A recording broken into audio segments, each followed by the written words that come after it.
Shalom, puji nama Tuhan. Saya percaya tentunya kita berharap bahwa kita memiliki kehidupan yang lebih baik dari tahun yang sebelumnya. Kita berharap hal-hal baik yang kita harapkan di tahun 2023 kita alami di tahun 2024. Bahkan hal yang buruk, hal yang menyedihkan yang kita alami di tahun 2023 juga kita harapkan ya supaya semuanya itu mendatangkan kebaikan bagi setiap kita. Karena seperti yang kita ketahui bahwa Allah yang kita sembah adalah Allah yang selalu mengerjakan sesuatu yang baik dalam setiap kehidupan kita. Bahkan lewat setiap keadaan yang tidak baik ada sesuatu yang baik yang Tuhan bisa kerjakan di sana. Yang setuju katakan amin. Hari ini saya akan menyampaikan kebenaran firman dengan judul Trust in God. Trust in God. Bapak Ibu Saudara yang terkasih, kehidupan ini adalah tentang percaya. Tentang percaya, simple saja. Kehidupan kita adalah tentang percaya dan percaya itu adalah tentang ketundukan dan kesetiaan. Bagaimana kita percaya kepada Tuhan dengan segenap hati, jiwa, pikiran, dan kekuatan kita.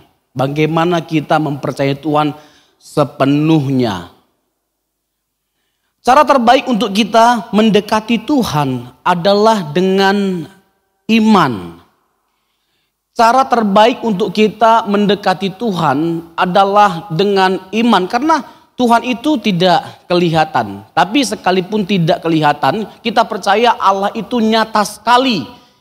Lewat pengalaman hidup kita, lewat pertolongan demi pertolongan yang kita alami, berkat yang kita alami, mujizat yang kita alami, keluarga kita yang diberkati oleh Tuhan.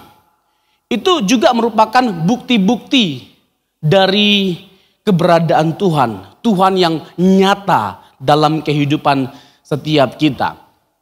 Jadi cara terbaik untuk kita mendekati Tuhan adalah dengan iman.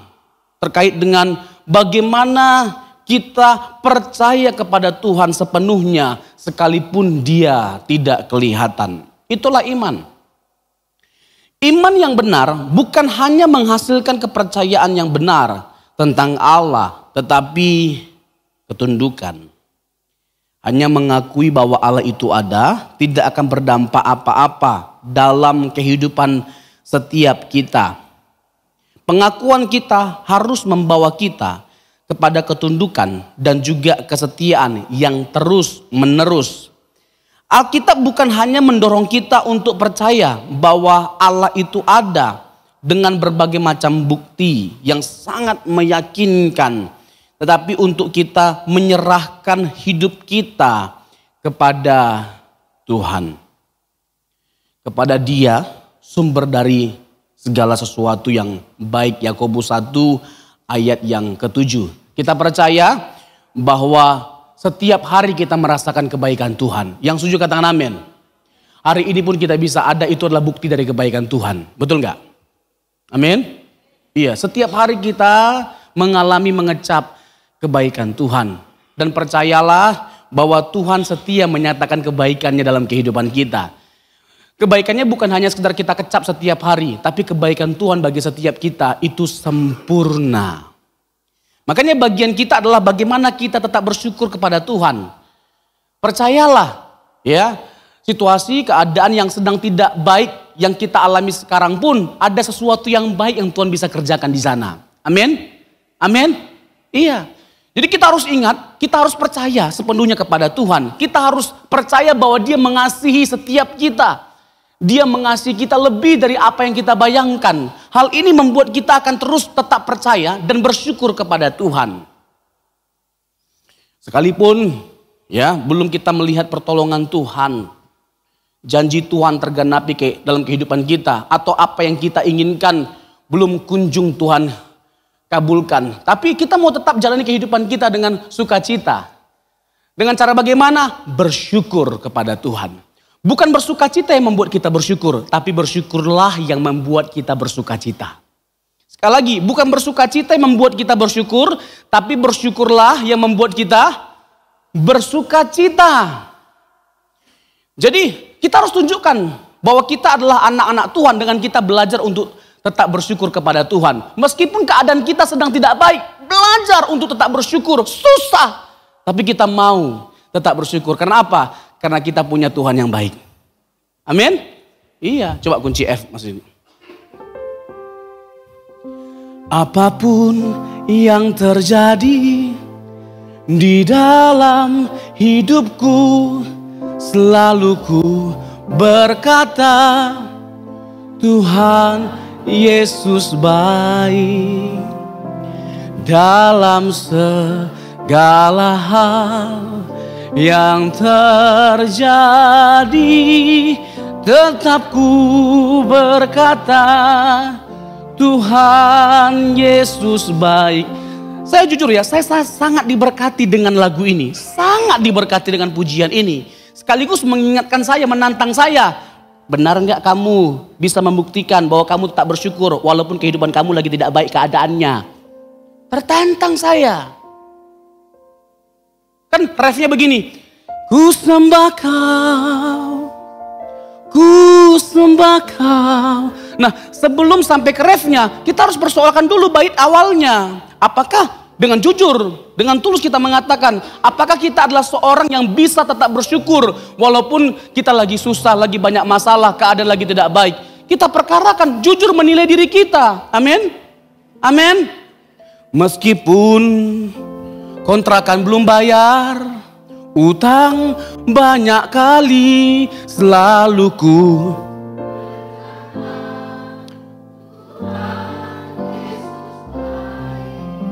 Cius. Terakhirnya agak-agak sumbang gitu, bukan suaranya, imannya kayaknya.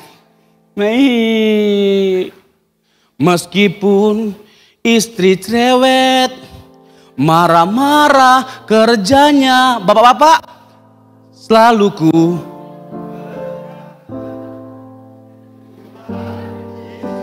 tertekan kayaknya. Apalagi yang di sampingnya ada istri. Aku katakan baik. Kayak tertekan begitu. Soalnya istri samping. Apa?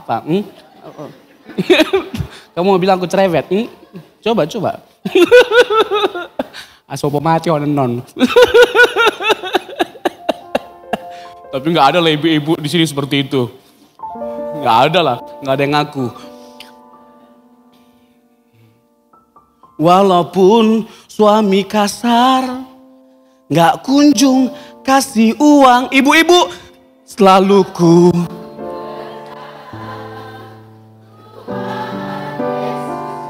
Kok kencang kali suaranya? Kayaknya benar ini. Kayaknya benar kayaknya. Iya Pak Pendeta, suamiku tuh kasar sekali. Aku pikir dia pangeran, ternyata kolor hijau Pak Pendeta.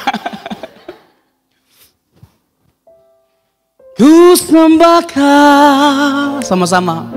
Ku sembah kau, tak dapat ku membalas kasih-Mu.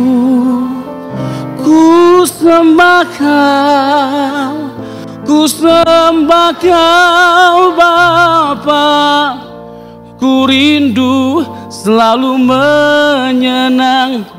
Saya yakin kita semua setuju bahwa kalaupun kita sampai di tahun 2024 itu karena kasih karunia Tuhan. Karena kasih Tuhan, kebaikan Tuhan, kemurahan Tuhan. Ini kalau saya mau ngomong, mengisahkan kehidupan saya bisa nangis. Karena kasih Tuhan, kemurahan Tuhan, kebaikan Tuhan. Jadi itulah yang membuat kita harus selalu belajar untuk tetap bersyukur. Karena apa? Tuhan baik. Amin. Tuhan baik. Jadi apapun, masih kunci yang sama, apapun yang terjadi di dalam, selalu ku Tuhan Yesus baik. Dalam segala hal yang terjadi.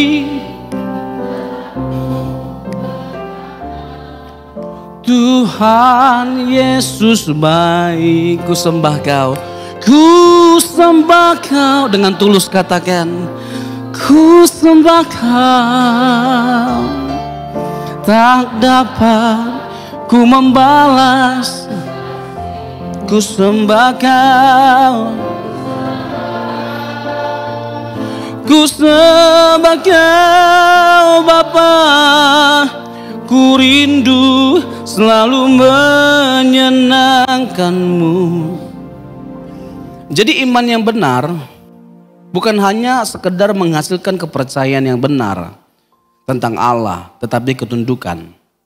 Jadi saya tegaskan bahwa hanya mengakui bahwa Allah itu ada tidak akan berdampak apa-apa dalam kehidupan kita.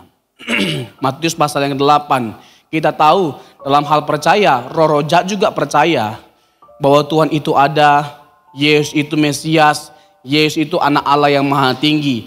Mereka percaya, tapi percaya yang seperti itu tidak berdampak apa-apa. Karena apa? Tidak ada ketundukan di sana. Tidak ada ketundukan di sana. Yang Tuhan inginkan kita menjadi orang-orang yang bukan hanya menerima Dia sebagai Tuhan dan Juru Selamat, tapi ada ketundukan. Kita tunduk akan otoritas Tuhan, akan kehendak-Nya. Pengakuan kita harus membawa kita. Pengakuan kita harus membawa kita kepada ketundukan dan juga kesetiaan. Hal ini yang membuat hidup kita benar-benar mengalami satu perubahan. Ketundukan kita, ketaatan kita adalah bukti dari percaya yang benar. Atau kita mengakui dan menjalankan otoritas dan kehendak Tuhan. Bapak Ibu, ya semua kita setuju ya, kita tunduk terhadap otoritas Tuhan. Kita tahu bahwa kehendak Tuhan adalah yang terbaik. Tetapi kalau boleh jujur, susah sekali hidup sesuai dengan kehendak Tuhan. Betul nggak? Betul nggak? Susah sekali kita menjalankan apa yang Tuhan kehendaki. Kalau kita sakit misalnya, kalau kita berdoa, paling takut kita berdoa, jadilah kehendak-Mu. Karena kehendak kita sembuh, kehendak Tuhan mati. Dipanggil. Jadi susah sekali kita waktu sakit bilang, jadilah kehendak-Mu. Betul nggak? Nah, betul. Iya. Tapi sebagai anak Tuhan kita harus menyadari bahwa benar kehendak Tuhan itu adalah lebih baik dari apapun. Tuhan yang paling tahu apa yang terbaik bagi setiap kita. Dan Dia pasti merancangkan sesuatu yang terbaik bagi setiap kita. Tidak pernah Dia merancangkan sesuatu yang buruk. Merancangkan kecelakaan bagi kita. Enggak, yang baik. Yang baik kita pikirkan bisa mendatangkan kecelakaan. Yang buruk yang kita anggap belum tentu mendatangkan kecelakaan. Makanya bagian kita adalah apa? Tetap percaya kepada Tuhan. Meskipun sukar ya kita pahami maksud Tuhan ini apa. Kehendak Tuhan ini bagaimana. Tapi kita mau belajar tetap percaya. Karena segala sesuatu indah pada waktunya bersama dengan Tuhan. Kita harus sampai pada titik bagaimana kita menyenangkan hati Tuhan tanpa batas. Maksudnya begini. Maksudnya adalah sebagaimana Tuhan mengasihi kita dengan mempertaruhkan semuanya, begitu juga dengan kita. Sebagaimana Tuhan mempertaruhkan semuanya bagi setiap kita, begitu juga dengan kita. Belum ada apa-apanya yang kita lakukan dibandingkan dengan apa yang Tuhan lakukan. Apalagi terkait dengan karya penebusan yang dikerjakan oleh Yesus Kristus 2000 tahun yang lalu. Belum apa-apa yang kita lakukan untuk Dia, untuk kemuliaannya. Tapi kita mau belajar mengasihi Yesus seperti Dia mengasihi setiap kita. Yesus datang bukan hanya sekedar untuk memberikan keselamatan bagi setiap kita. Tetapi Dia memberikan teladan hidup. Itu sesuatu yang sering saya sampaikan. Hal yang kita syukuri ketika kita percaya kepada Yesus adalah bukan hanya sekedar kita akan menerima keselamatan. Tapi apa? Kita menerima teladan hidup. Itu adalah berkat. Teladan hidup yang Yesus berikan. Itu adalah berkat yang harus kita terima dan kita peragakan selama kita hidup. Bapak Ibu Saudara yang terkasih, kita tidak mungkin bisa tunduk kepada Tuhan kalau kita tidak benar-benar percaya. Sekali lagi, kita tidak mungkin bisa tunduk kepada Tuhan kalau kita tidak benar-benar percaya. Masalah utama dalam kehidupan kita ini adalah apakah kita benar-benar percaya kepada Tuhan. Itu aja sebenarnya. Kalau kita benar-benar percaya kepada Tuhan, tidak ada masalah dalam hidup ini. Amin? Amin? Iya. Kalau kita benar-benar percaya ada Tuhan dan Tuhan itu maha kuasa, seharusnya apa dampaknya? Nggak ada kekhawatiran, betul nggak? Betul nggak? Kalau kita percaya ada Tuhan yang berkuasa atas alam semesta, semuanya bisa dihandle sama Tuhan, semuanya bisa diatur sama Tuhan, tidak ada yang mustahil bagi Tuhan. Seharusnya hasilnya apa? Jangan khawatir. Tapi sering nggak kita khawatir? Sering nggak kita khawatir? Nah, kan? Benar nggak kalau kita nggak benar-benar percaya sama Tuhan? Benar nggak?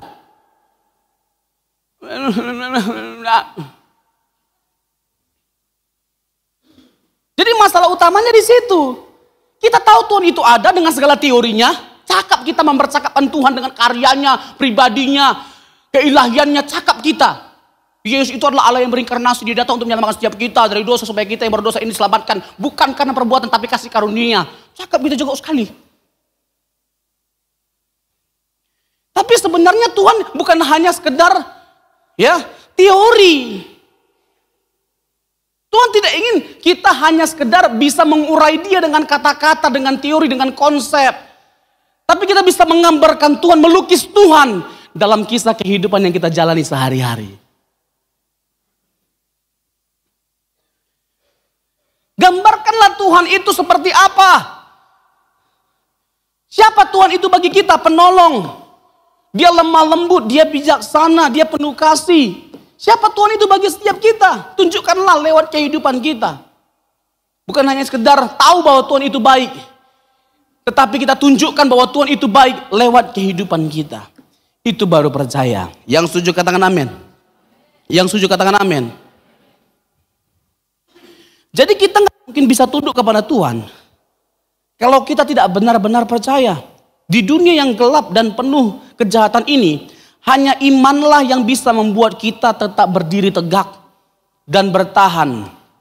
Kita memandang bahwa ada Tuhan yang selalu bersama kita dan disinilah letak kekuatan kita. Aku punya Tuhan yang besar. Aku punya Tuhan yang besar yang telah berjanji sanggup. Imanku bersepakat,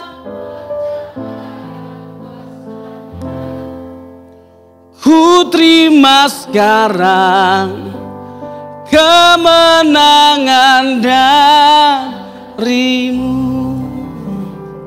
Hebat juga Mas Didi, tahu juga dia lagunya.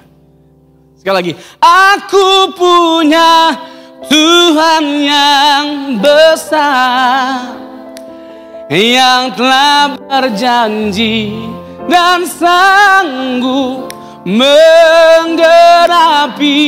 Imanku bersepakat kepada kuasanya, ku terima sekarang kemenangan darimu.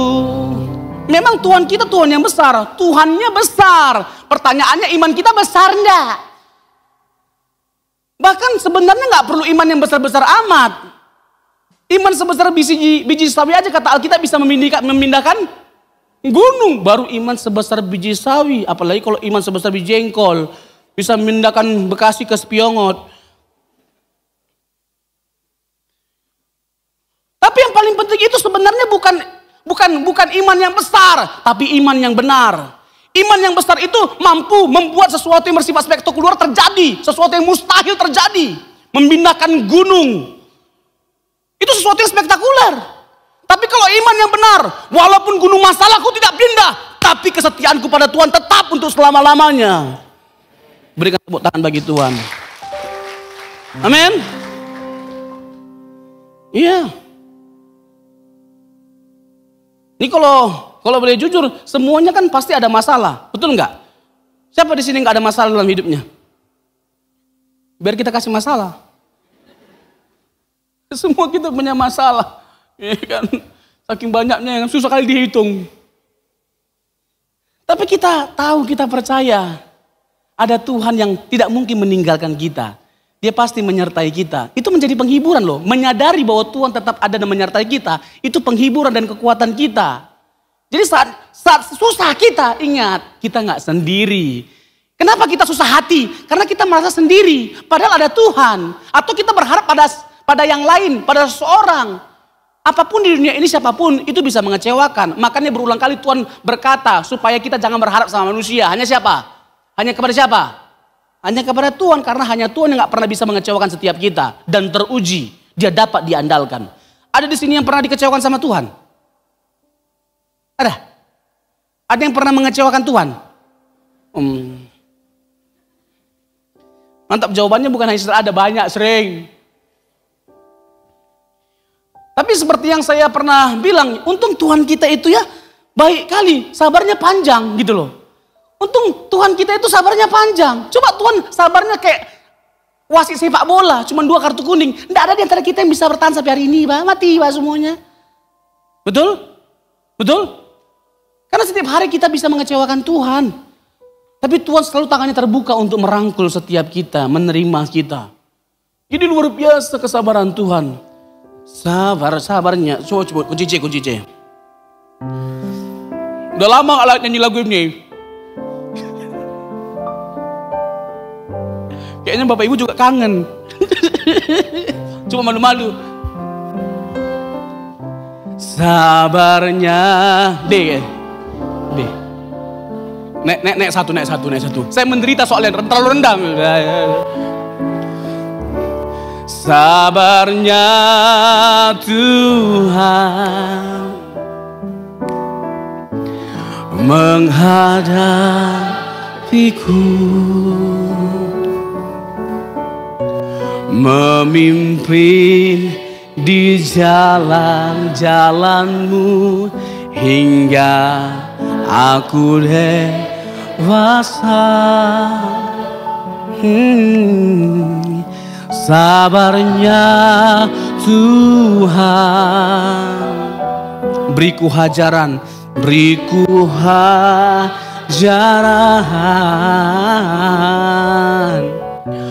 menuntunku sampai sempurna dalam kekudusannya.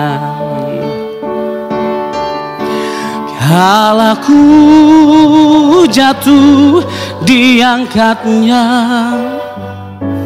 dosa-dosaku diampuni, lukaku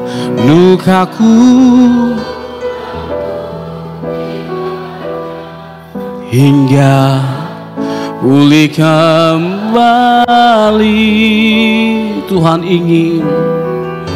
Tuhan ingin aku seperti Dia, hidup kudus tiada bercela, menyenangkan hati Bapakku, menjadi alat Sekali lagi refnya.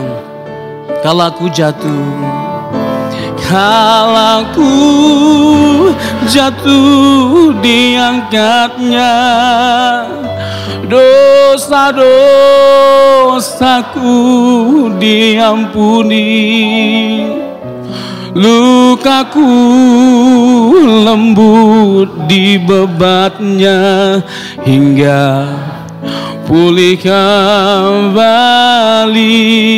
Tuhan ingin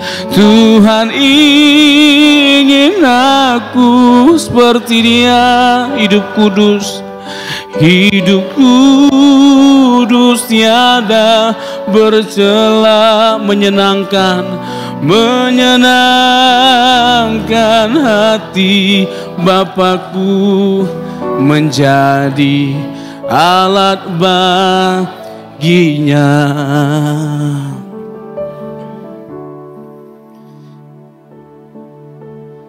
Kesabaran Tuhan dalam mendidik setiap kita itu luar biasa.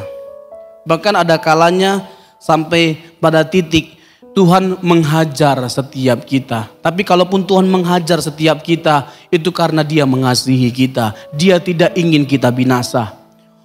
Kita semua pernah kecil. Siapa yang pernah merasakan dipukul sama orang tuanya waktu kecil? Oh, semuanya. Tapi kita semua pada akhirnya ketika dewasa bisa memahami. Betul enggak? Dia melakukan itu karena dia sayang sama kita. Bukan karena mengingini kebinasaan kita. Betul enggak? Betul enggak? Apalagi Tuhan kita. Apa kata Alkitab?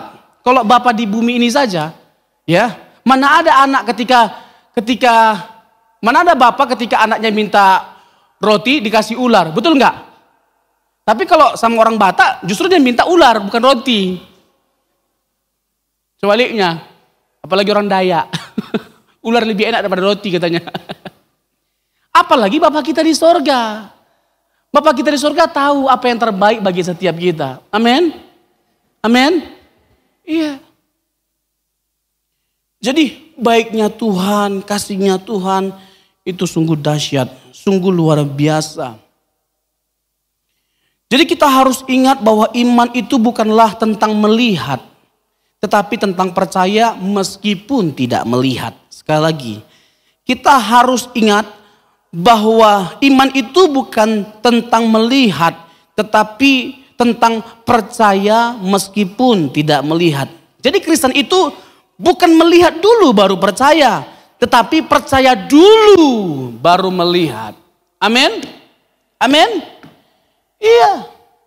Jadi kalau kita sudah melihat bukti, ya itu gak butuh iman. Gak butuh iman. Tapi karena kita belum lihatlah, dibutuhkan iman. Apa dasar kita percaya bahwa kita suatu hari nanti melihat semua janji Tuhan akan tergenapi dalam kehidupan kita? Ini yang paling penting. Apa dasar kita percaya bahwa kita suatu hari nanti akan melihat semua janji Tuhan akan tergenapi bagi setiap kita? Kristus, dialah penggenapan dari seluruh janji-janji Allah. Kristus. Jadi semua janji Allah, semua nubuatan dalam perjanjian lama itu digenapi dalam diri Yesus. Jadi datang kepada Yesus adalah kunci dalam kita menjalani kehidupan ini. Bagaimana kita bisa kuat dalam menjalani kehidupan ini? Yesuslah yang menjadi dasarnya. Dia bukan hanya sekedar solusi atas jawaban kita, tapi dia sendirilah solusinya. Yesus sendiri solusinya. Makanya kita bersyukur sekali bisa percaya kepada Yesus. Ini hal yang paling kita syukuri dalam kehidupan kita sebagai orang percaya. Tapi kita harus ingat Bapak Ibu Saudara yang terkasih, orang-orang percaya adalah orang-orang yang seharusnya bukan hanya mengakui keberadaan Tuhan atau menuntut sesuatu dari Tuhan, tetapi orang-orang yang memiliki tanggung jawab moral dan spiritual. Sebab Tuhan yang digambarkan oleh Injil adalah Tuhan yang membebaskan kita dan yang menolong kita keluar dari perbudakan dosa, kuasa kegelapan, dan kuasa maut. Sebagai orang yang telah merdeka, maka seharusnya kehidupan kita adalah kehidupan yang memiliki kualitas moral dan spiritual yang tinggi atau agung. Bukan lagi kehidupan yang masih diperbudak oleh dosa. Jadi mari kita mengikis kedagingan kita dari hari ke hari. Itu dibutuhkan komitmen yang kuat, tekad yang kuat, baru kita bisa. Makanya selalu di sini ya yang diberitakan itu Injil, secara khusus Injil kasih karunia. Supaya apa? Supaya kita disadarkan hidup ini karena kasih karunia Tuhan, bukan karena kuatnya kita, gagahnya kita, tapi karena kasih karunia Tuhan. Kalau kita menyadari segala sesuatu karena kasih karunia Tuhan, nggak ada ruang bagi kita untuk menyombongkan diri. Amin? Amin? Makanya ketika kalau kita merujuk kepada perjanjian lama terkait dengan kisah Ayub, ada sesuatu yang sangat menarik yang perlu kita garis bawahi. Ada momen di mana Ayub membawa persoalan hidupnya kepada Tuhan, menuntut Tuhan untuk menjawab atas apa yang dia hadapi. Dia merasa seharusnya gak seperti itu hidupnya, karena dia orang baik, dia orang saleh, dia orang yang takut akan Tuhan. Bagi dia Tuhan telah salah nih. Seharusnya orang yang salah, orang yang berdosa, yang dihajar, yang mengalami penghukuman. Ini aku baik, salahku di mana? Kok bisa aku mengalami kesusahan yang sangat hebat seperti ini? Lalu pertanyaannya, Tuhan menjawab nggak pertanyaan Ayub terkait dengan pergumulan dia yang dibawa sama Tuhan? Tuhan bertanya kepada Ayub, waktu aku menciptakan alam semesta ini, kamu di mana? Ada sesuatu yang menarik ya, yang bisa kita dapatkan dari story ini, dari cerita ini. Artinya apa? Tuhan ingin supaya kita sadar bahwa kita ini orang lemah, orang yang tidak berdaya, orang yang banyak cacatnya. Kita ini orang berdosa. Tuhan ingin kita menyadari hal itu. Supaya kita nggak menyombongkan diri. Kalaupun Tuhan mau jawab, belum tentu Ayub akan memahami jawaban daripada Tuhan pada waktu itu. Belum tentu dia siap. Tetapi satu hal yang harus kita tahu, bahwa selalu ada Tuhan yang bersama dengan kita dalam melalui semuanya itu. Itu yang perlu kita tahu. Jadi kalau hari ini ada masalah yang kita hadapi seperti Ayub pada waktu itu, kita nggak tahu ini ya, apa ini maksudnya Tuhan. Tapi kita tetap mau percaya kepada Tuhan. Itu dahsyat, itu hebat, itu luar biasa. Amin? Amin? Iya.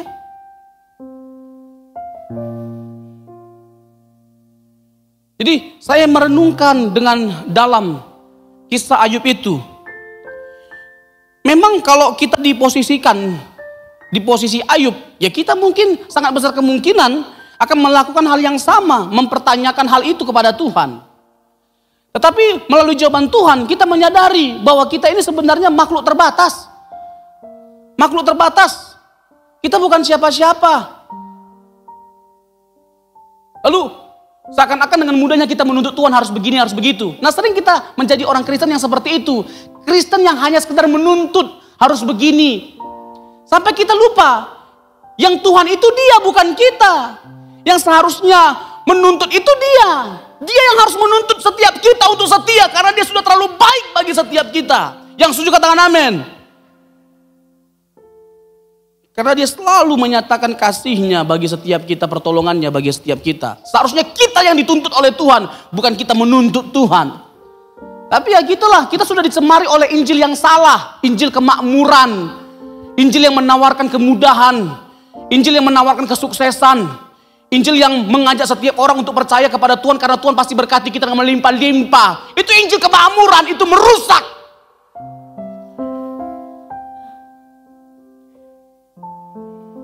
Lalu Injil yang menakut-nakuti. Nah, ini juga merusak. Injil yang benar itu adalah Injil yang menyadarkan kita bahwa hidup kita karena kasih karunia Tuhan. Amin.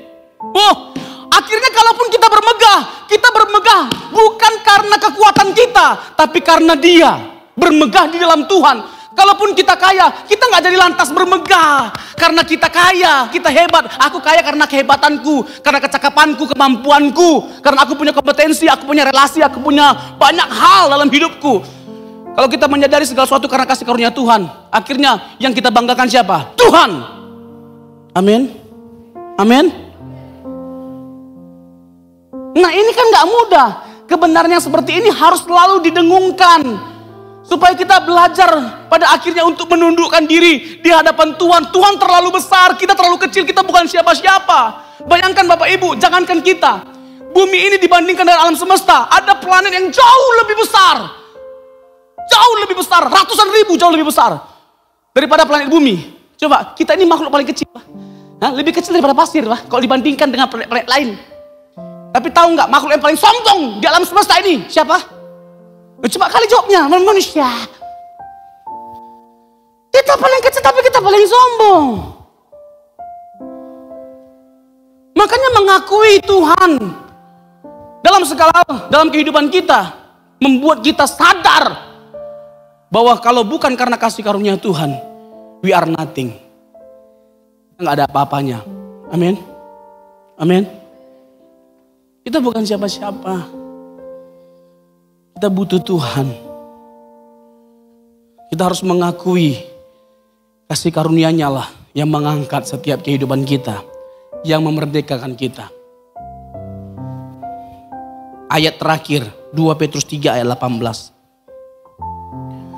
Dikatakan demikian, 2 Petrus 3 ayat 18. Tetapi bertumbuhlah dalam kasih karunia dan dalam pengenalan akan Tuhan dan juru selamat kita Yesus Kristus.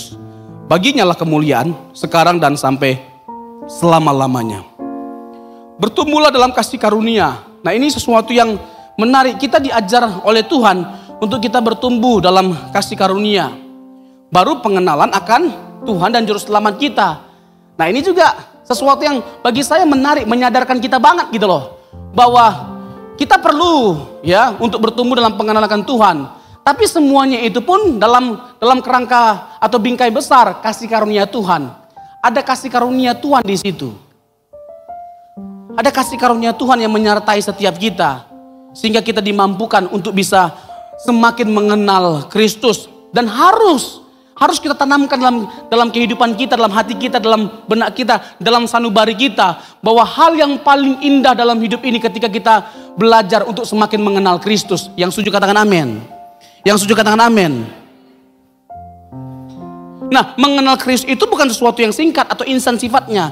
Ini adalah sesuatu yang kita lakukan selama kita hidup. Bahkan di kekekalan nanti pun kita masih terus belajar untuk bertumbuh dalam mengenal Tuhan. Gak instan. Mengenal Kristus itu gak instan. Terus kita belajar. Karena bukan hanya sekedar teorinya saja yang kita belajari. Teori tentang siapa Yesus, bukan. Tapi bagaimana kita bergumul untuk mengenangkan kehidupan yang Dia jalani 2000 tahun yang lalu. Ini membuat tidak instan dalam kita mengenal Yesus. Tidak mudah. Tapi lagi-lagi ada kasih karunia Tuhan yang menyertai setiap kita. Itu yang membuat kita gak perlu takut. Amin? Amin? Iya. Tidak ada yang instan dalam hidup ini. Hanya ada dua yang instan. Yang meskipun gagal dimasak tetap enak. Yang pertama Indomie.